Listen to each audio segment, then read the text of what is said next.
Okay, so let's talk about some errors in regression models,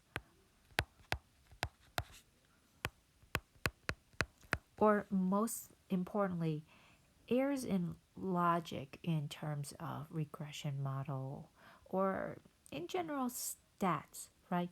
So since day one, we want to say stats isn't really about absolutes, right? We cannot, we want to avoid causal relationships and absolutes.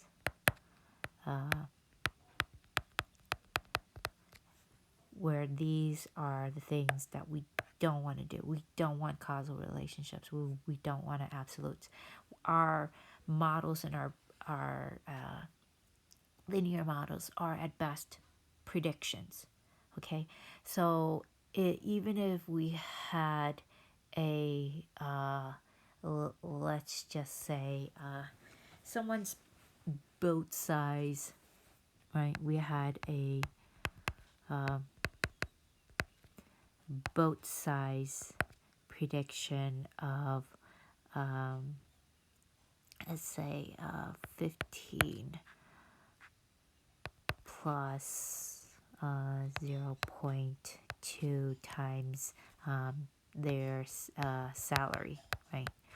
So their salary would indicate, in this case, a positive relationship in terms of both sides. The more they pay, the more they get paid, the more likely they'd want a bigger boat because they can afford a bigger boat. That is the idea. However, we can't say that they will, right? We can't say, oh, if we had a salary of 5 and that person had a salary of 5, right? Their salary, and let's say 5 is in terms of 5,000. So 5, then we do 0.2 times 5 plus 15. That their boat, right, size is going to be, 16 feet. This is an error here. Like, we can't, when we say it, we can't say their boat size will be 16 feet.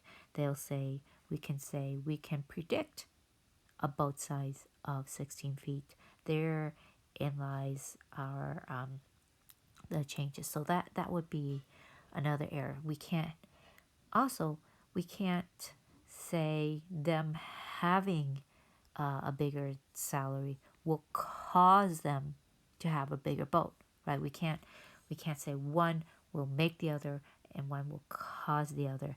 There could be a correlation, right? There could be a predictor. We can say it vary about. These are the things we have to think about when we think about our errors. Also, r squared is our variation, but it also tells us how strong our regression model is, right? There are things that the r squared can't tell us.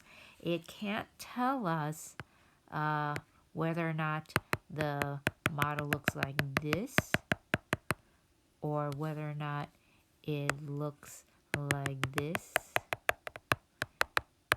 It can only tell us, once we put in a line, how strong it is from the line, but it can't tell us whether or not the line is appropriate.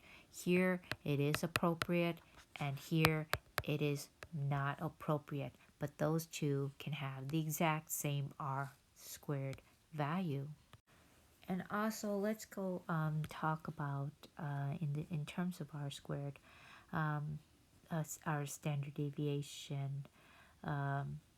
Let's say we're diabetic. I'm actually diabetic, so every year you're diabetic, you get your A1C checked, and an A1C of 7 or less is good, right? This is good. You want this. Anything more, right, is going to be more is bad. You don't want a higher A1C. You want something less. So let's say me and my friend, we both have diabetes. We go get checked, and the doctor says, oh, hey, you are 2 standard deviations above.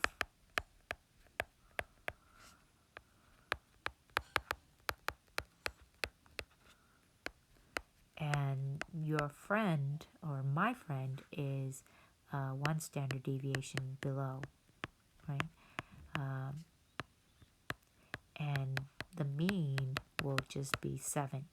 The average person has a 7, and the doctor says to both you and your friend, like, would you be interested in working on your diet and exercise and coming back and getting checked in, say, 3 months is when we check your A1C. Well, in terms of A1C, we have to think about this logically. I want to be below the standard deviation, okay? My friend is below the standard deviation.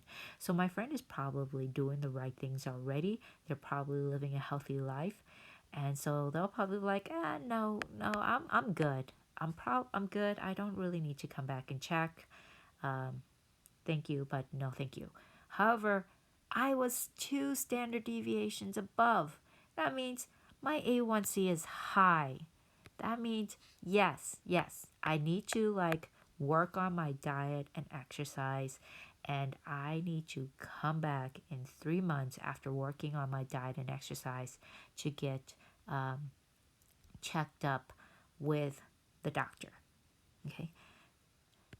Finally, let's talk about Olympians. Right?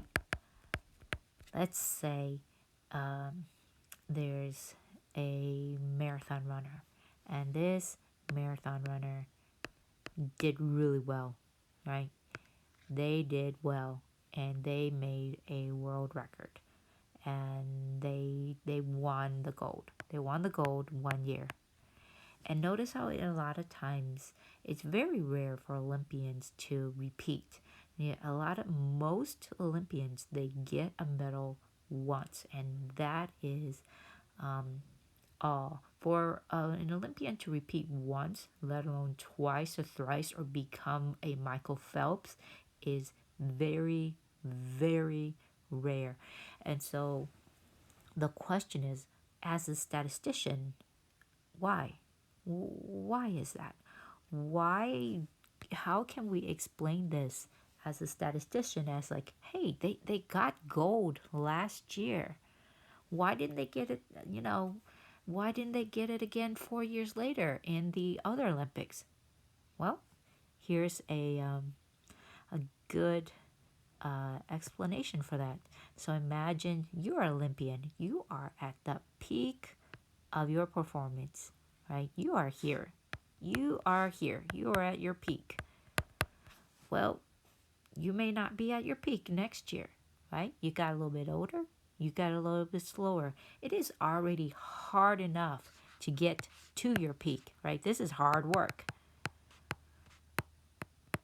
And once you hit your peak, there's only one way to go, and that is down. That is why statistically, Olympians do not repeat a gold medal performance. And that is all for today.